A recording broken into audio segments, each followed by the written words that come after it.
best friend ghosted me after her fiancé drunkenly confessed his feelings for me, and now she's begging for forgiveness after her divorce. I, 28F, used to be best friends with Anna. 28F since high school. She was popular and outgoing, while I was the introverted, nerdy friend.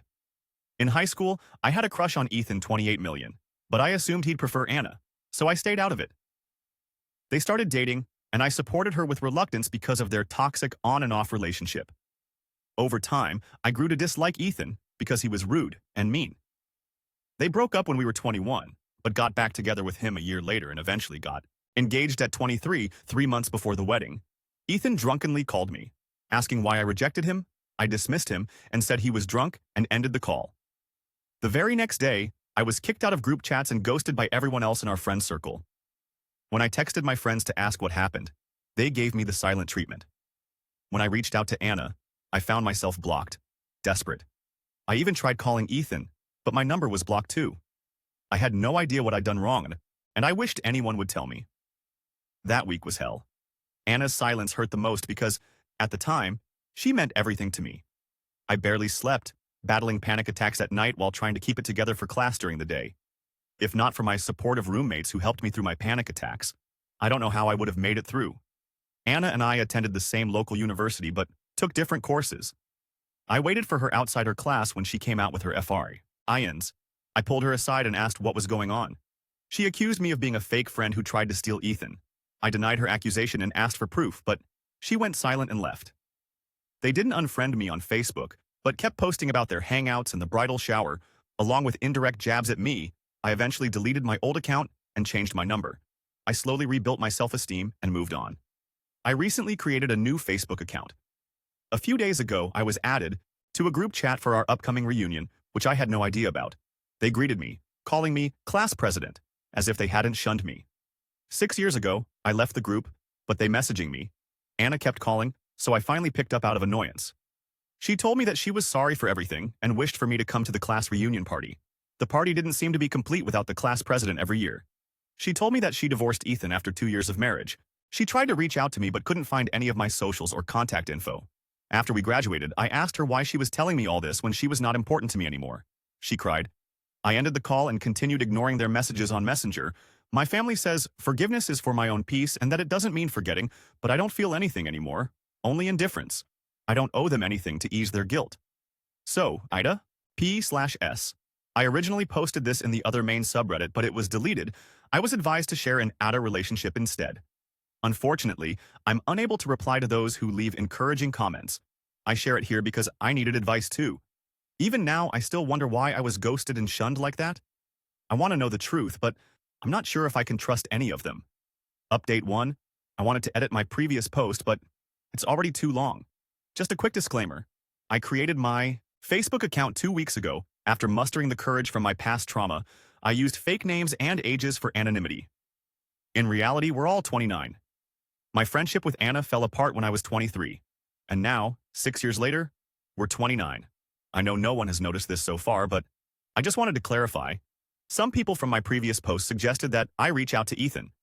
However, before I could do so, he reached out to me first.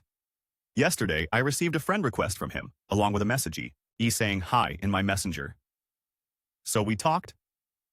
He invited me for a coffee this weekend so we can talk about it. I told him to not push his luck and just answer me. I asked him about his call that night. Since most boys were too intimidated to approach me, they often asked Anna to convey their feelings to me. Ethan was one of them. Apparently, a lot of boys had a crush on me back then. But at the time, only Anna received open confessions, so I assumed I was undesirable. Not that it mattered to me. I was foolishly infatuated with Anna. So much so that I would have rolled out a red carpet for her to walk on if I could. She was my entire world back then. Not even once have I ever heard about any boys in high school liking me from Anna. Apparently, Anna would always came back to them with her apologetic face, telling them that I had rejected them and repeating the insults I had supposedly said about them. No wonder some people back in high school called me arrogant and disliked me for some reason. Ori component placement. I just thought it was because I was a strict class president and student committee member. Unlike Anna, who was friendly and charming, I was strict, sharp-tongued, and rarely smile. I don't owe anyone a smile. Ethan explained that he was mean to me back then because Anna told him I had said he was an orphan abandoned by his parents. This was a particularly sensitive topic for him, as he had been raised by his grandparents since childhood. He later discovered the truth when Anna inadvertently admitted it during an argument. That moment led him to file for divorce. Ethan shared that he genuinely did love Anna, but her constant insecurity and habit of bringing up my name in every argument strained their relationship. She either accused Ethan of still thinking about me or compared him to me. Anna did found out about Ethan's drunken call that very same night. They had an argument, and Ethan came close to calling off the wedding, but Anna guilt-tripped him into staying. Neither Ethan nor Anna lied or twisted the story.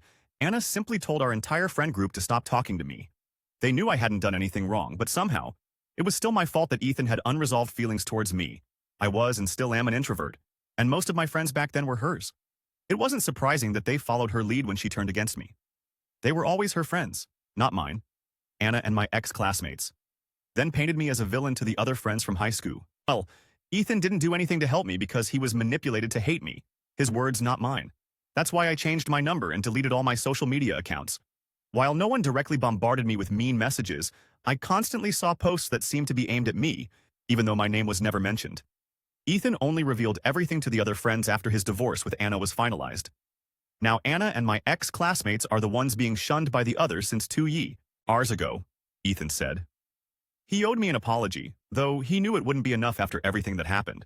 While he never smeared my name, he stood on the sidelines and did nothing simply because I rejected him and called him an abandoned orphan during high school. He asked me if I will be going to the upcoming reunion party. Turns out the reunion party this time was for the 1995 high school batch.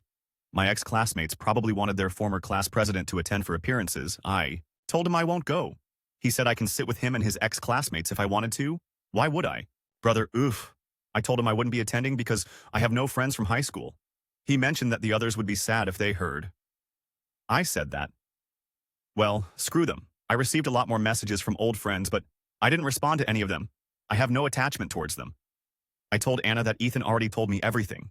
She called me on Messenger again, sobbing. She admitted she might have been a terrible friend, but that she did care about me all those years.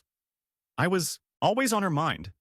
I was too attached to her back then because she was my first real friend.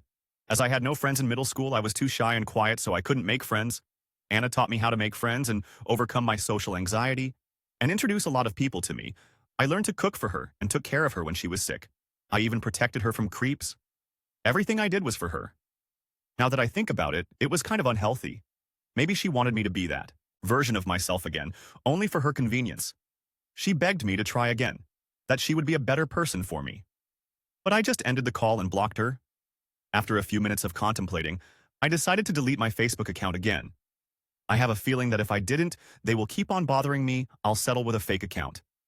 The main reason why I made my Facebook account is to play Harvest Town anyway. Sorry for the long post. This will be my one and only update. I want to thank the 4 people who personally messaged me on Reddit. Your messages meant a lot, as not many people have done so much for me in my life. I hope my update answered your questions. Farewell. OP. English is not my first language. We were born in 1995.